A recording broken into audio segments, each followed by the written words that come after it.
تلنگانہ کی governor doctor تملسائی سوندرراجن نے شہر حیدرآباد کے نظام انسٹیٹیوٹ آف میڈیکل سائنسز میں زیر علاج خواتین کی عیادت کی، جن کی صحت ابراہیم پٹنم میں خاندانی منصوبہ بندی کے آپریشن کے بعد بگڑ گئی تھی۔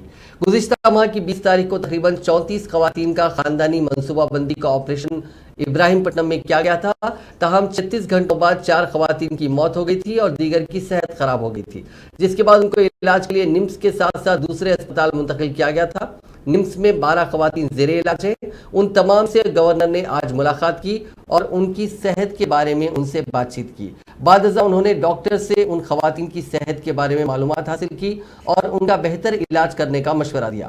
انہوں نے مریضوں میں پھل بھی تقسیم کیے۔ انہوں نے نمس میں ان خواتین کے علاج پر اطمینان کا اظہار کیا۔ انہوں نے کہا کہ متاثرین کے لیے مالی امداد کا حکومت نوٹ لے اور انہیں مدد کی فراہمی کو یقینی بنائے۔ ایسے واقعات کے اعادے کو روکنے کے لیے اقدامات کیے جائیں۔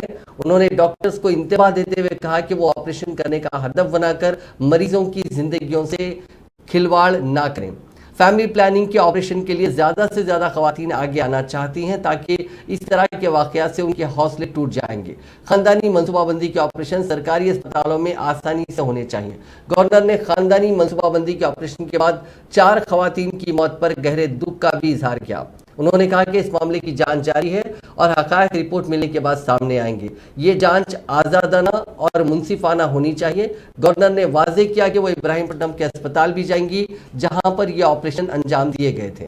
انہوں نے کہا کہ سرکاری اسپتالوں میں طبی سہولیات کو بہتر بنانے کے لیے وہ حکومت کو مکتوب روانہ کریں گی۔ انہوں نے میڈیا سے بات کرتے ہوئے کہا کہ متاثرہ خواتین کے ساتھ اخلاقی تعاون کے لیے ہی انہوں نے نمس میں زیر علاج ان خواتین کی عیادت کی ہے۔